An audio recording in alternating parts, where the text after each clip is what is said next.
Assalamualaikum warahmatullahi wabarakatuh. Bismillahirrahmanirrahim. Alhamdulillahi rabbil alamin.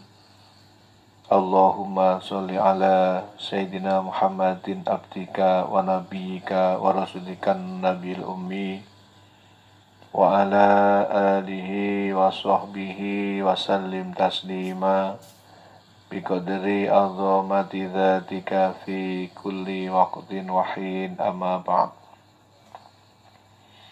Alhamdulillahirabbil alamin. Kita berupaya semaksimal mungkin untuk meningkatkan syukur kita pada Allah Subhanahu wa taala dengan jalan meningkatkan ibadah yang telah Allah tentukan. Hari ini kita berupaya untuk lebih baik ibadah kita dibanding hari kemarin. Hari esok kita berupaya ibadah kita lebih baik dibanding hari ini, dan seterusnya dan seterusnya. Salawat serta salam mudah-mudahan tetap terlimpah curahkan pada junjungan Nabi besar Muhammad sallallahu alaihi wasallam. Dan selanjutnya jamaah rahimakumullah wa ghafarakumullah, kita berusaha selalu belajar memahami maksud ayat-ayat Allah yang ada di dalam Al-Quran. Karena Al-Quran itu pembeda antara yang hak dan yang batil. Perilaku apapun yang dijalankan oleh manusia yang beriman, oleh mukmin, jika sesuai dengan Al-Quran, maka itulah kebenaran yang datangnya dari Allah, itulah benar. Meskipun disalahkan banyak orang, dan apapun perilaku yang menyimpang dari Al-Quran, atau apapun perilaku yang bertentangan dengan Al-Quran, katakan salah, sebab itu salah menurut Allah, meskipun dibenarkan banyak orang. Sebab ukuran benar dan salah itu bukan penilaian dari manusia, tapi ukuran benar dan salah itu yang kita butuhkan adalah penilaian dari Allah atau menurut Allah, bukan menurut manusia. Karena kita akan mempertanggungjawabkan perbuatan ini di hadapan Allah, bukan di hadapan manusia. Banyak persoalan itu benar menurut Allah, tapi disalahkan oleh manusia. Dan sebaliknya, perilaku itu salah dalam pandangan Allah karena menyimpang dari Al-Quran, tapi banyak juga yang mengatakan benar. Makanya jamaah rahimakumullah wa ghafarakumullah, benar salah itu bukan dalam penilaian manusia, tapi benar dan salah itu kita mohon, kita mengendaki, kita berusaha, itu penilaian dari Allah. Buktinya apa? Sesuai dengan Al-Quran. Jadi pembeda perkara yang hak dan yang batil itu Al-Quran. Makanya Al-Quran disebut juga Al-Furqan, yang maknanya pembeda, yang artinya yang membedakan perkara yang hak dan perkara yang batil. Jamaah rahimakumullah wa ghafarakumullah. Begitu bahagianya kita diberi rizki oleh Allah berupa keimanan. Jadi nikmat yang paling agung itu adalah nikmat iman. Ada ulama yang menambahkan nikmat iman dan takwa. Itu nikmat yang paling agung yang Allah berikan pada kita di dunia ini. Tidak ada yang membandingi besarnya nikmat iman dan takwa itu. Makanya ada ayat yang menjelaskan, Inna awliya Allahi la khawfun alaihim wa la hum yahzanun. alladzina amanu wa kanu yattaqun. Shadaqallahul adzim. Sungguhnya para wali-walinya Allah, para kekasihnya Allah, inna auliya Allah la khaufun alaihim wa la hum yahzanun. Tidaklah mereka merasa takut dan tidaklah mereka bersedih hati.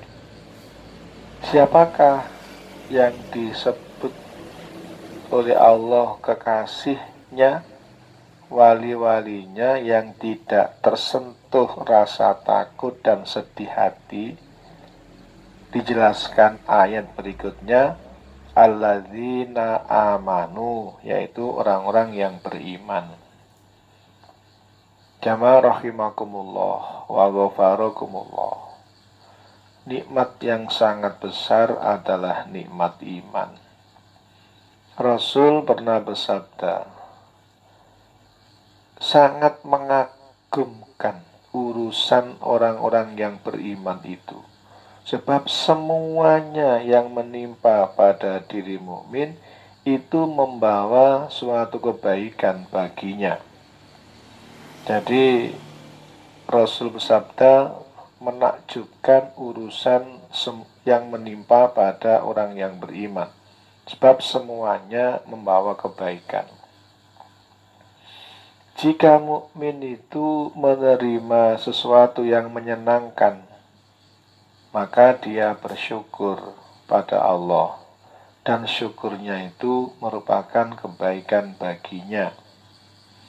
Jika seorang mukmin ditimpa sesuatu yang menyusahkannya, yang menyebabkan susah, maka dia bersabar, dan sabar itu merupakan kebaikan baginya. Sehingga dapat disimpulkan, semua peristiwa yang akan menimpa pada diri orang yang beriman, baik itu kesenangan atau kesusahan, kegembiraan atau yang mendatangkan kesusahan, itu semuanya jika menimpa pada diri orang yang beriman, semuanya membawa kebaikan baginya. Sebab dia akan berlaku syukur dan berlaku sabar.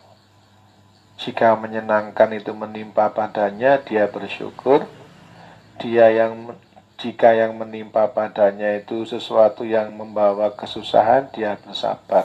Jadi syukur sabar, itulah karakternya orang-orang yang beriman selama di dunia ini. Jamaah rahimakumullah wa ghafarakumullah. Sering saya sampaikan di majelis-majelis saya, bahwa syukur atas nikmat Allah itu menggunakan nikmat Allah untuk taat pada Allah, menggunakan nikmat Allah untuk mengabdi hanya kepada Allah, bukan mengabdi pada tauhid atau selain Allah.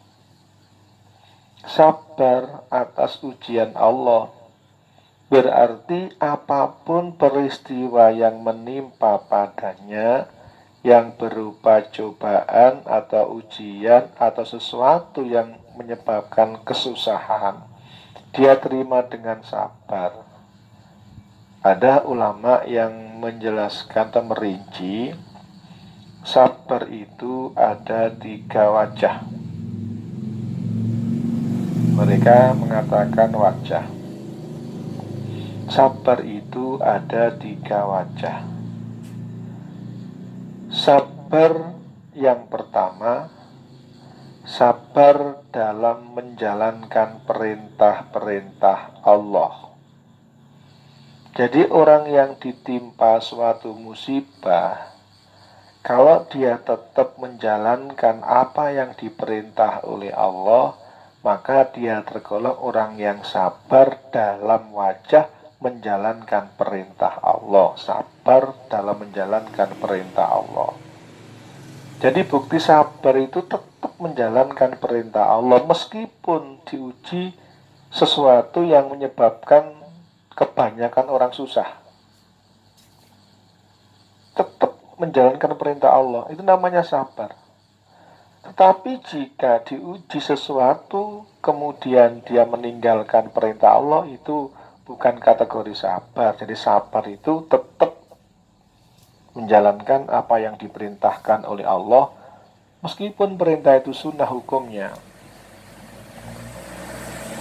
Jadi sabar dalam menjalankan perintah-perintah Allah. Yang kedua, sabar dalam meninggalkan larangan-larangan Allah.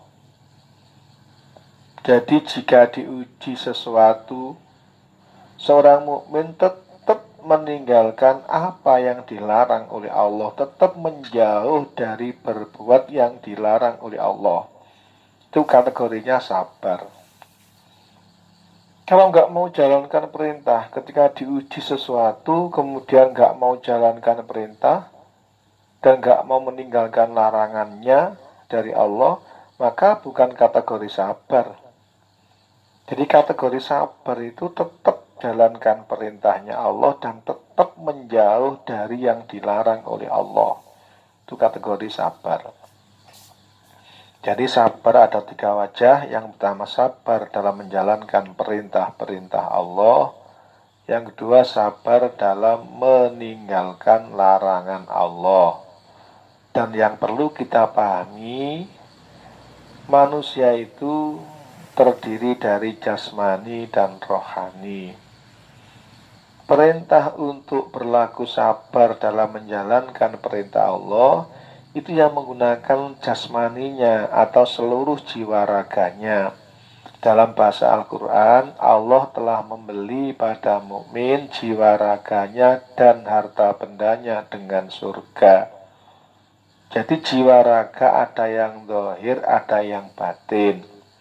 Jiwa raga mukmin sudah dibeli oleh Allah dengan bayaran surga. Artinya penggunaan jiwa raganya mukmin dan penggunaan harta bendanya mukmin tidak mengikuti keinginan dirinya, tapi mengikuti perintah Tuhannya. Jiwa raganya mukmin dan harta bendanya mukmin, karena sudah dijual pada Allah, maka penggunaan jiwa raganya dan harta bendanya untuk taat pada apa yang diperintahkan oleh Allah, bukan taat pada apa yang diperintahkan oleh nafsunya atau oleh dirinya. Jamaah rahimakumullah wa ghafarakumullah. Mari kita bersama-sama menyadari bahwa mukmin itu akan dimasukkan dalam surganya Allah. Mukmin yang akan dimasukkan dalam surganya Allah adalah mukmin yang sudah jual beli pada Allah.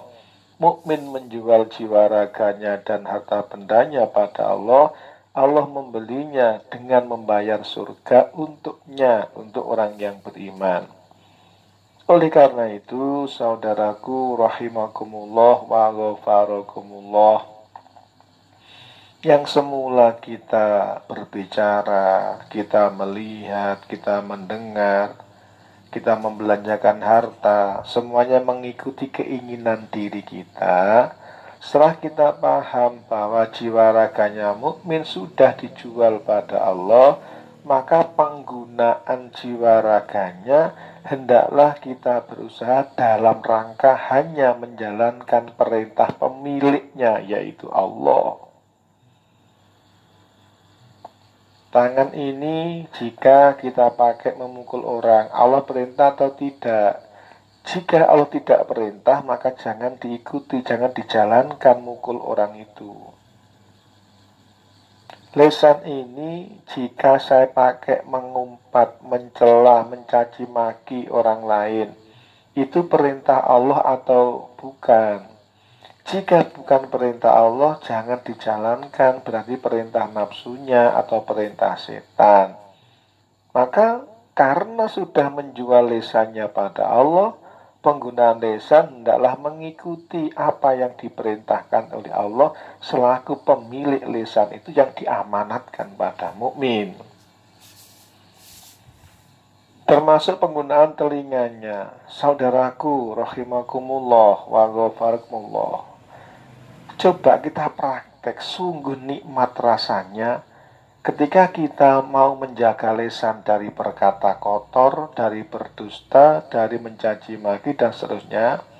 Dan sungguh nikmat rasanya ketika kita bisa menjaga mata dari melihat yang haram, menjaga telinga dari mendengar yang haram dan seterusnya.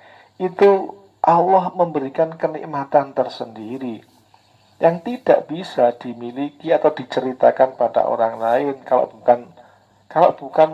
tidak mau melakukan, nggak bisa paham, itu nggak bisa.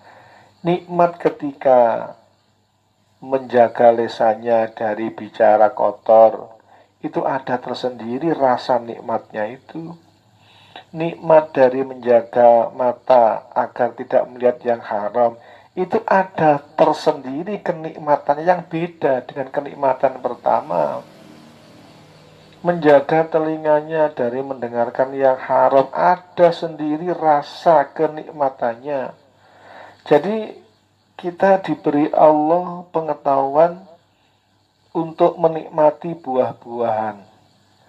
Buah-buahan itu walaupun di lahan yang sama, jika benihnya berbeda, maka rasanya pun juga berbeda. Meskipun di tanah yang sama, karena benihnya berbeda, rasanya beda. Ibadah pada Allah itu juga menciptakan rasa yang berbeda. Ini kalau tidak dipraktikkan kita nggak tahu rasanya. Nikmatnya menjaga lisan dari berkata bohong, nikmatnya menjaga mata dari berpaling dari perbuatan yang haram, dari melihat yang haram. Nikmatnya menjaga telinga dari mendengarkan yang haram. Nikmatnya menjaga akal, menjaga hati dari yang tidak diridhai Allah. Itu ada tersendiri nikmatnya itu. Nikmat menjalankan perintah ada tersendiri rasa nikmatnya. Nikmat meninggalkan larangan pun juga ada tersendiri rasa nikmatnya itu. Sangat berbeda, tidak sama kenikmatan yang Allah berikan. Makanya kita praktek aja agar tahu. Kalau kita mau ngomong bohong ditahan. Kalau kita mau mencaci maki ditahan. Artinya tidak dijalankan. Itu nanti setelahnya rasakan bagaimana nikmatnya ya ketika menahan lisan dari berkata bohong. Rasakan sendiri. Kita nggak bisa menceritakan nikmatnya mata dari menjaga agar tidak melihat yang haram. Itu ada tersendiri. Nikmatnya mata dipakai melihat yang halal, yang bermanfaat, nikmatnya ada tersendiri. Makanya mukmin itu diceritakan, dijelaskan Allah, wa in ta'uddu nikmatallahi la tuksuha. Jika orang-orang beriman itu mau menghitung nikmat yang Allah berikan, maka nggak ada yang mampu menghitungnya, karena banyaknya nikmat yang Allah berikan. Dan ini kalau tidak dibuktikan, kalau tidak diamalkan, kita nggak bisa merasakan nikmatnya mata melihat yang halal yang diperintah Allah itu bagaimana rasanya. Nikmatnya mata dari berpaling melihat yang haram, nikmatnya bagaimana, kita nggak bisa menceritakan. Karena masing-masing punya rasa yang berbeda. Sehingga mukmin itu jika mau taat pada Allah dan mau menjauh dari kemaksiatan, sumber kenikmatan terus mengalir pada jiwanya. Apapun yang terjadi, tidak bisa menggagalkan rasa tenangnya dalam jiwanya itu. Itulah yang Rasul ngendikan, yang sampaikan, sungguh menakjubkan urusannya yang menimpa pada orang yang beriman. Sebab semuanya tanpa terkecuali itu membawa kebaikan baginya dan tidak ditemukan kecuali pada orang yang beriman. Rasul menjelaskan itu. Bagaimana kita Bagaimana rasanya atau nikmatnya sholat tahajud? Bagaimana rasanya atau nikmatnya zikir malam? Bagaimana rasanya dan nikmatnya baca kalimat thayyibah, tasbih, tahmid, tahlil, dan seterusnya. Itu masing-masing membawa nikmat jika dilaksanakan dengan benar. Jadi menjalankan perintah itu mendatangkan kenikmatan, menjauhi larangan pun juga mendatangkan kenikmatan bagi pelakunya. Ini tidak bisa diceritakan nikmatnya bagaimana. Ini butuh dipraktekkan, masing-masing prakteklah. Allah zat yang maha Rahman dan Rahim, Allah zat yang maha bijaksana, tidak mungkin memberi perintah kemudian tidak memberi balasan. Manusia saja, manusia biasa, juragan yang baik, itu kalau menyuruh kulinya, menyuruh karyawannya, setelah tugas dari juragan sudah dijalankan oleh kulinya atau karyawannya, sebelum kering keringatnya sudah memberi balasan juragannya itu. Sebelum kering keringatnya sudah dibayar kuli-kulinya itu. Itu juragan yang bijaksana. Allah zat yang maha bijaksana. Kalau Allah zat yang maha bijaksana, kalau Allah memberi perintah atau suruh meninggalkan larangan, masing-masing pelaku yang menjalankan perintah dan yang meninggalkan larangan pasti dibayar oleh Allah, tidak nunggu sampai matinya dulu. Jadi di dunia sudah banyak ketenangan yang diterima oleh mukmin itu. La khaufun alaihim walahum yahzanun. Itu meskipun amal ayatnya inna auliya Allahi, sesungguhnya para kekasih Allah, para wali-walinya Allah, la khaufun alaihim walahum yahzanun, tidaklah mereka tersentuh khawatir, la khaufun tidak khawatir atas mereka, dan tidaklah mereka bersedih hati. Itu goncangan dunia sebagaimana beratnya dan besarnya tidak sampai menggoyahkan tauhidnya, penghambaannya pada Allah. Akan tetapi mukmin itu punya tingkatan-tingkatan yang berbeda. Idza ra'a minkum mungkaron falyughayyirhu biyadi, fa illam yastati fa bilisani, fa illam yastati fa biqalbi. Jadi kalau mukmin itu melihat suatu kemungkaran, maka cegahlah dengan tanganmu. Kalau penguasa yang diamanati jadi penguasa, itu jika melihat suatu kemungkaran, maka cegahlah kemungkaran itu dengan jabatanmu, dengan kekuasaanmu. Jangan dibiarkan orang-orang yang zalim itu terus menerus dalam kezalimannya. Cegahlah kezalimannya. Jika sudah ditunjukkan kezaliman seseorang, kemudian tahu bahwa seorang itu zalim, maka jika punya kekuasaan, punya jabatan, cegahlah kezaliman itu dengan tanganmu, dengan kekuasaanmu. Akan tapi jika tidak punya kekuasaan, tidak punya jabatan, tapi tahu kezaliman, maka cegahlah dengan lisanmu. Itu jika tidak punya kekuasaan atau tidak diamanati kekuasaan. Apabila tidak mampu mencegah dengan lisan, maka cegahlah dengan hatimu. Minimal tidak suka adanya kejahatan itu. Dan mencegah kejahatan dengan hati itu serendah-rendahnya iman, selemah-lemahnya imannya pada Allah. Na'udzubillah. Makanya jamaah rahimakumullah wa ghafarakumullah, Mukmin hidup di dunia ini tidak bebas seperti orang kafir.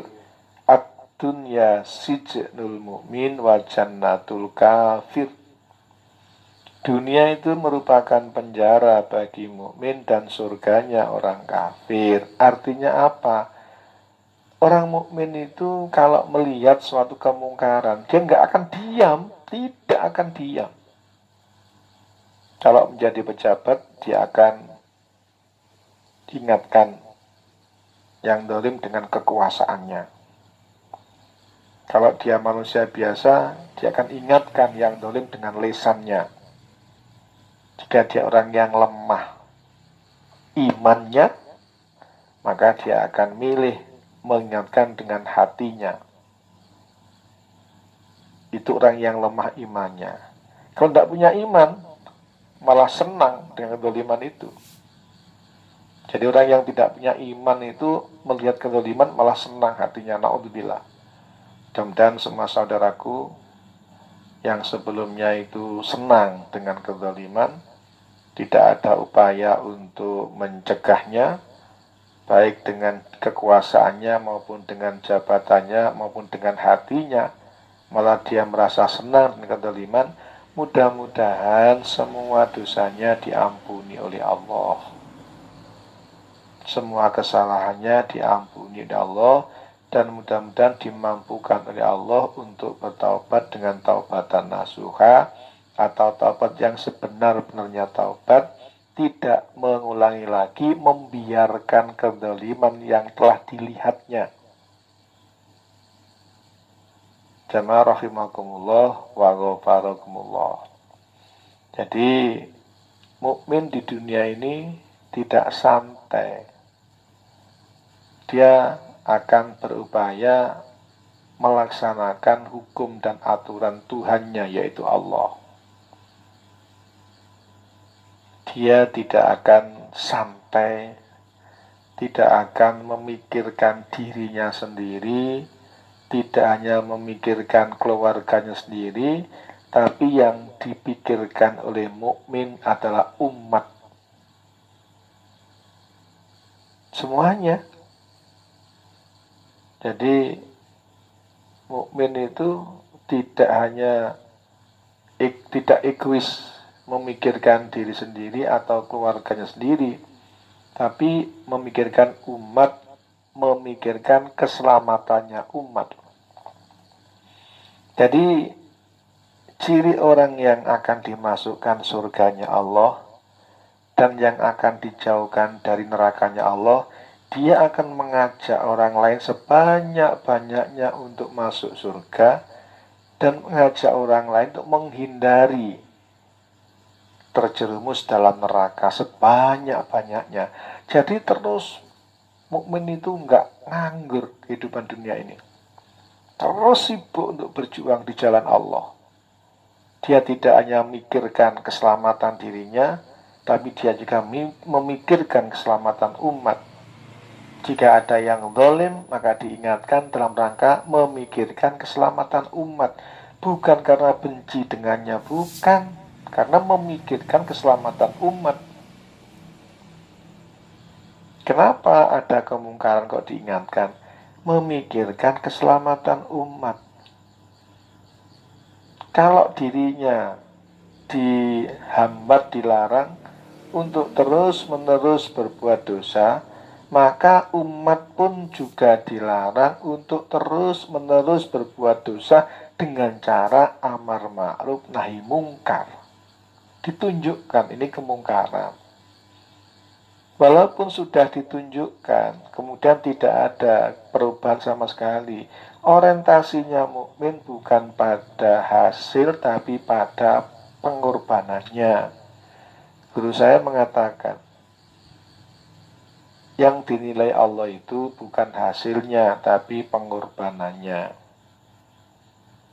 Makanya jamaah rahimakumullah wa ghafarakumullah, mudah-mudahan kita semua dibimbing oleh Allah untuk meningkat semangat berjuangnya di jalan Allah, untuk meningkat cintanya, meningkatkan cintanya pada Allah, meningkatkan takwanya pada Allah, meningkatkan syukur dan sabarnya, dan juga ridhonya atas apa yang ditakdirkan oleh Allah. Mudah-mudahan menjadi keterangan yang barokah. Ihdinas siratal mustaqim. Wassalamualaikum warahmatullahi wabarakatuh.